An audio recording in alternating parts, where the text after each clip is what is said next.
What's going on, everybody? Welcome to the Week 6 edition of Eagle Stock Watch. I'm your host for the evening, Brian Cameron, also co-host of Flipping the Birds, which you guys can catch on PSN Radio, available on all audio platforms.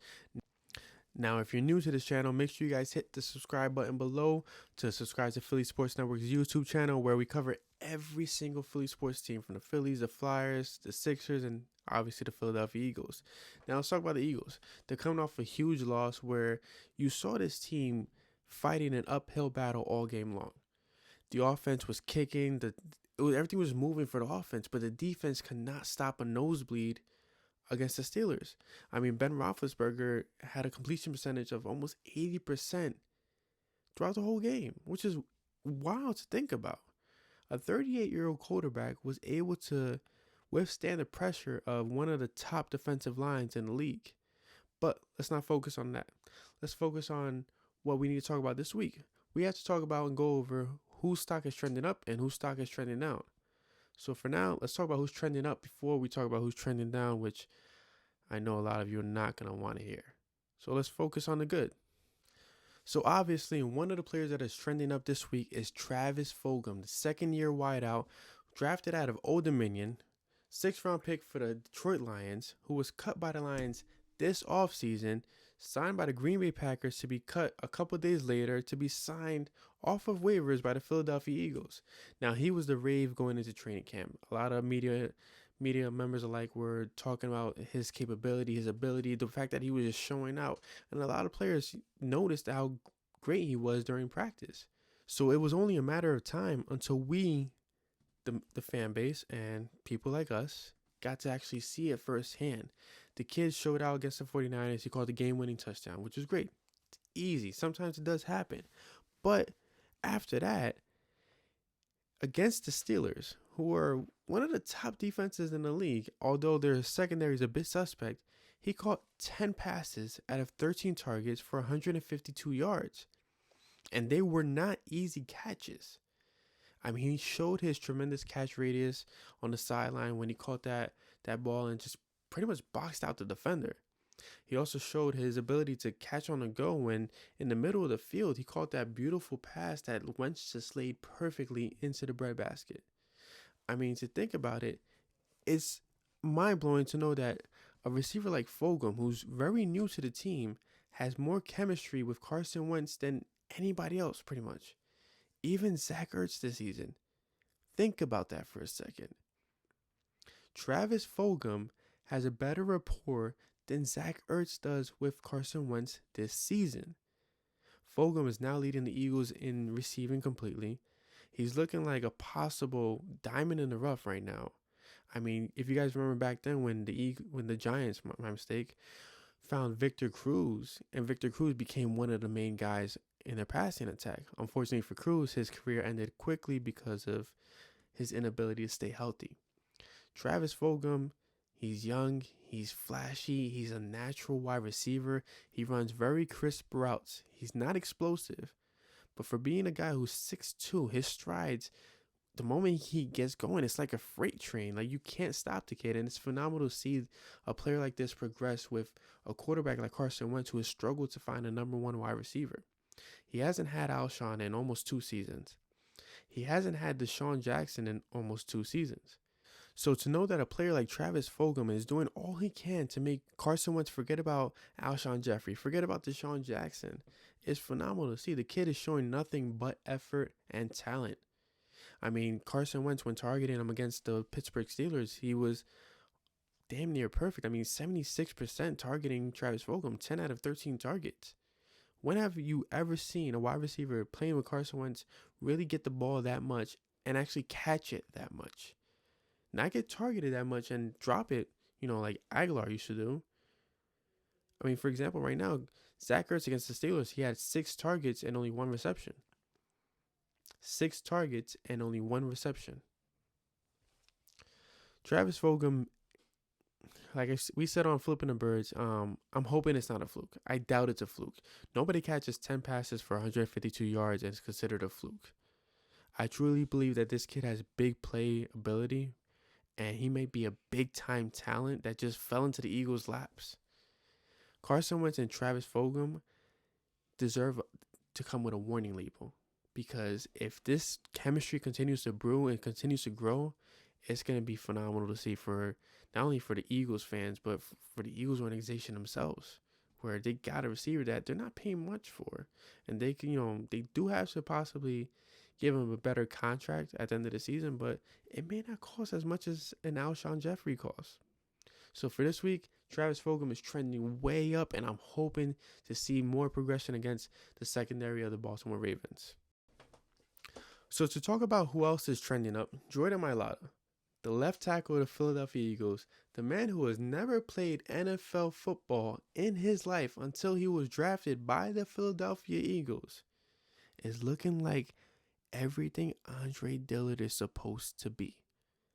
Jason Peters went down with an injury.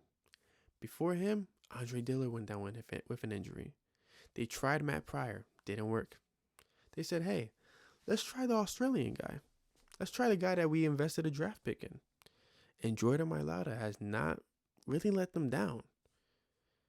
He's looked pretty damn good so far for the Philadelphia Eagles, and good enough to the point where if Jason Peters does come back in the 2 weeks that he's been rumored to be coming back in, Peters might be at right guard or left guard. That's just the honest truth. And it's a good honest truth, because you're not taking away from one position.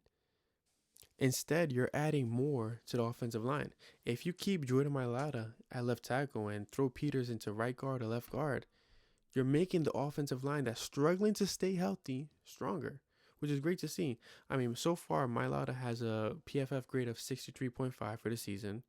He's allowed, if I'm not mistaken, 7 pressures, 6 hurries, and 1 sack in 141 snaps so far.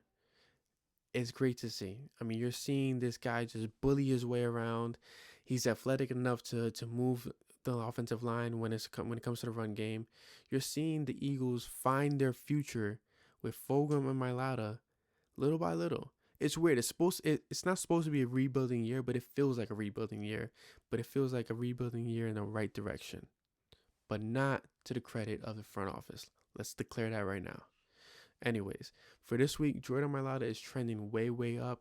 I'm glad to see the big guy doing big things, and I can't wait to see more, especially against a stout defensive line like the Baltimore Ravens. The next gentleman that's trending up is my favorite Eagle right now.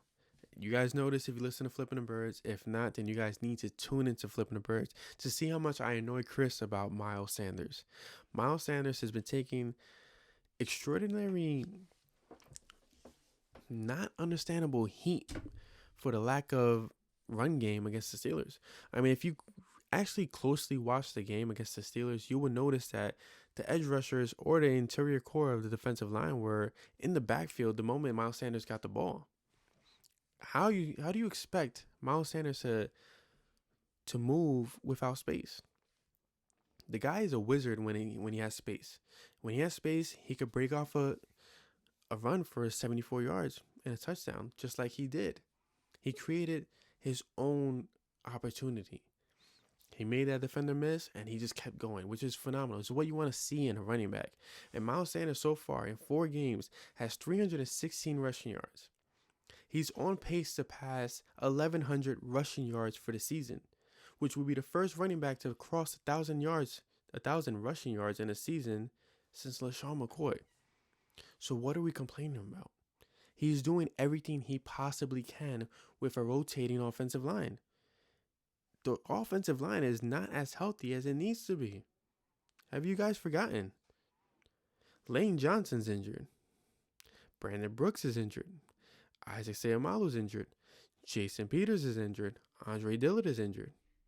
Jason Kelce is the only starter remaining. That's the fact of the matter. That's the truth. So Miles Sanders deserves none of the blame, especially when he's averaging 5.1 yards per carry for the season. Don't come to me talking about how bad Miles Sanders is if you don't have the proof. Miles Sanders is a stud running back. He's going to be a big playmaker for this offense going forward, especially when him and Carson Wentz find their timing together and get him more involved in the passing game. It's going to happen. It's not something that we have to be worried about. It's going to happen. So for this week and going forward, Miles Sanders is continuously trending up because of his big playability, because of the fact that he can make big plays in open space when he has the timing to do so. Now that we have spoken about the 3 players that are trending up this week, we're going to move to the players that are trending down. Now, we mentioned that Miles Sanders is trending up. The left tackle Jordan Mailata is trending up. The breakout wide receiver, possible main receiver, Travis Fogum is trending up. But who's trending down? Who could possibly be trending down this week? What group could possibly be trending down this week? How about the entire defense? To allow 38 points to a 38-year-old quarterback who threw for 239 passing yards, 3 touchdowns, a passer rating of 125, a completion percentage of 79%. 79%. Ben Roethlisberger completed 80% of his passes against the Philadelphia Eagles. The defensive line only recorded 1 sack. Not too many pressures. You saw Ben get the ball out of his hands so quickly. There's no coverage linebackers. Nate Gerry is not a starting linebacker, as I said last week. He's a situational linebacker. Not a good one either. So whose fault is it? Is it more so the defense, or is it the defensive coordinator for not putting the players in a position to succeed? The Eagles were in the game until that final drive. Until that 3rd down play where Chase Claypool was in the slot against Nate Gerry. No matter how Jim Shorts tries to spin this, the fact of the matter is this. You chose to have Nate Gerry cover Chase Claypool, who was tearing up the defense all game long. It was obvious. He was owning the Philadelphia Eagles defense all game long. You chose to have Nate Gerry cover him with the game on the line. It was kind of like you sabotaged it. I'm not speculating that, but I'm just thinking. If you're a veteran defensive coordinator or possibly, previous head coach, Jim Shorts has a good track record. But he hasn't with Philadelphia. He hasn't really been good with Philadelphia, even in their Super Bowl year. They allowed over 500 passing yards to Tom Brady in the Super Bowl. They broke a record. They weren't on the good side of that. Obviously, they did win, but they won the Super Bowl because of their offense. So for this week, the defense as a whole is trending down. From the linebackers, the safeties, the cornerbacks, the defensive line. They're all trending down until they get better. You got to get disciplined. You got to be smarter as a whole. This is the season that's on the line. This is not preseason. You guys got to get it together and got to get it going. So like I said, the entire defense is trending down this week for me. The second person on my list of people who are trending down for the Philadelphia Eagles is one that's going to bother me. Because there's so many variables that can affect this situation. Zach Ertz has not been the same player this season. Whether it's the contract issue that's bothering him, or whether it's the fact that his timing is truly off with Carson Wentz. Ron Jaworski was actually on this week's Inside the Bird. And he spoke about the fact that he sees Ertz not getting the separation that Ertz is accustomed to getting. Now, I know there's been reports out there saying that Ertz is getting the same separation, but it's more of an effort thing. We saw on the past that Carson Wentz threw for an interception. Ertz just completely gave up and wanted to complain about the call. You don't complain until they whistle that play dead. You don't stop until you hear the whistle. That's just common knowledge in all sports. Zach Ertz literally, and whether it was consciously, gave up on that play. He literally gave up. And for the passes that Wentz is throwing to him that are sailing, it's a matter of Wentz trying to fit that ball into a tight window. That pass that was an interception was in double coverage. That showed that Wentz trusted Ertz to get there. Ertz didn't get there, which led to 1 reception out of 6 targets for Zach Ertz against the Steelers, which has led to a very big regression for Zach Ertz. And I'm sorry for stuttering it. It's just mind blowing to see a player of his caliber just fall apart like this. This is the guy who won us the Super Bowl. He had the game-winning touchdown in the Super Bowl for us. He's been Mr. Consistent. If you listen to Flipping the Birds, me and Chris always talk about that. Zach Ertz is Mr. Reliable. My fear with Dallas Goedert is never consistently healthy. Zach Ertz is. But now my fear with Zach Ertz is he's not there. He's not on that field. His body may be there, but his mind isn't. It could be the contract. It could be so much going into it. You got to think about it. This guy has played in Philadelphia for his entire career. So to know that this team is not making the necessary moves to keep him there, it's got to be affecting him emotionally, mentally, everything. His entire family's in Philly now. So for this week, unfortunately, Zach Ertz is trending down until he gets his mojo back, until he gets himself together. We need to see that Pro Bowl tight end come back. So like I said, until then, he's trending down. So now for the next individual that's trending down on my list. He's actually been what you could call a repeat offender. Correct me if I'm saying that wrong. I truly don't care at this point. But he's been on the list one too many times.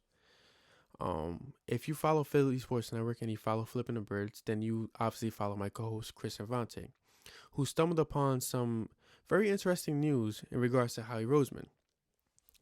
Now, Jeff McClain was on 97.5 The Fanatic, speaking about the influence that Howie Roseman has. Chris stumbled upon some more information that confirmed everything McClain was saying.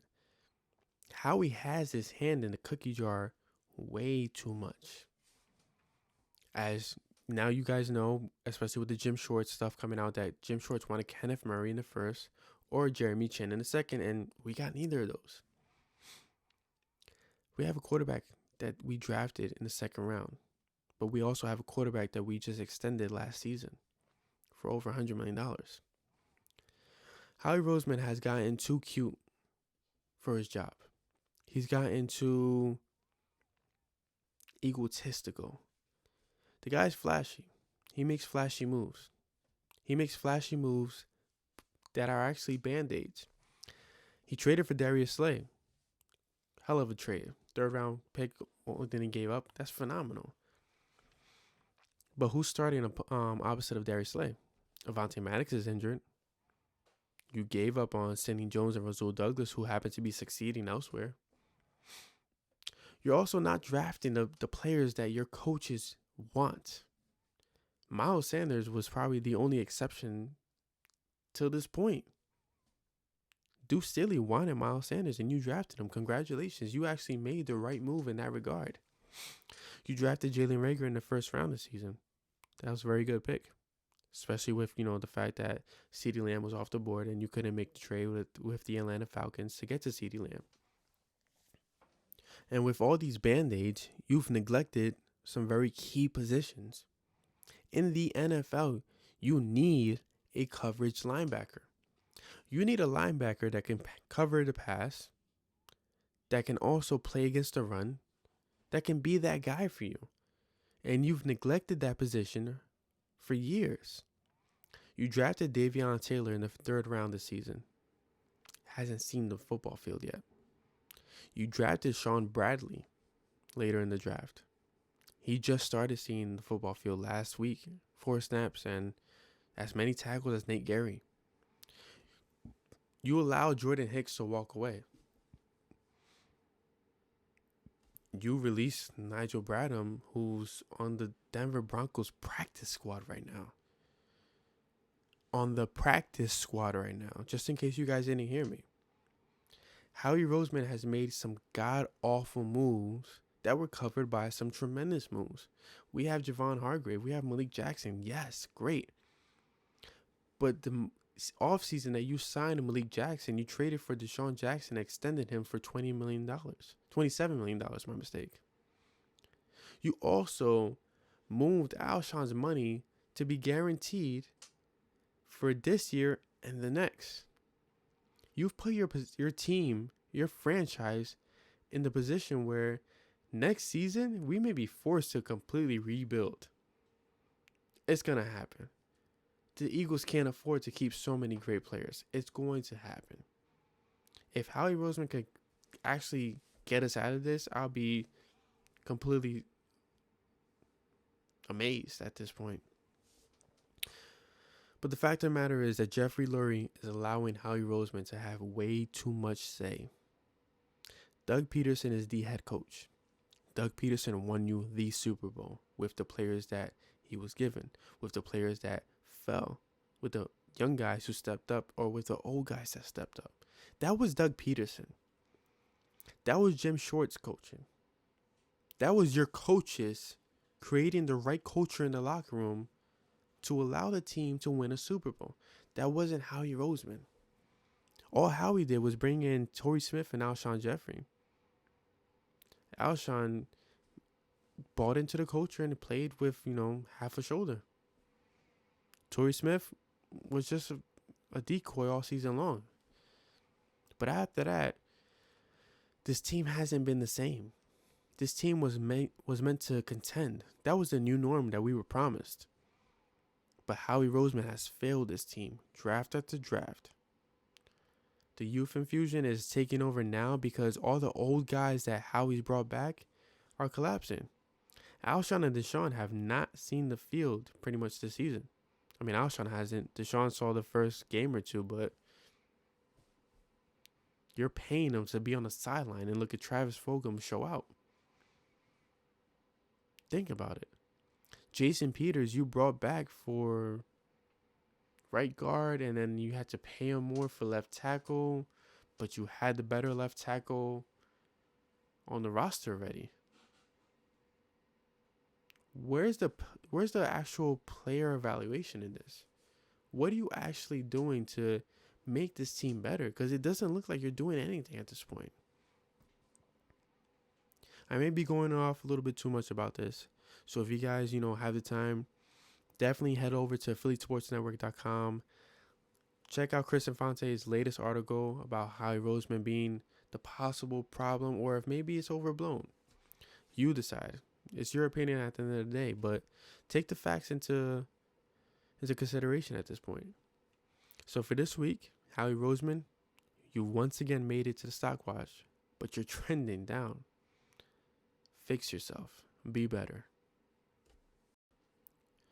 All right, guys. Well, that's going to do it for this week's Stock Watch. Thank you for tuning in. We greatly appreciate all your support, all your feedback that you guys have been giving us this series. I'm truly, truly grateful for all the love that you guys have been giving back to Philly Sports Network and myself.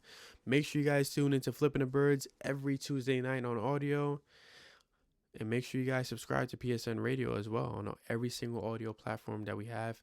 And don't forget, if you're watching this video, subscribe right now to Philly Sports Network's YouTube channel, where we give you all the great content and all Philly sports, whether it's the Phillies, the Flyers, the Eagles, the Sixers, whatever you guys need, we have you covered.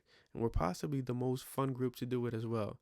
So again, guys, I'm Brian Cameron. Thank you so much for tuning in today. I'll see you guys next week for Week 7 Stock Watch. Until then, go Birds.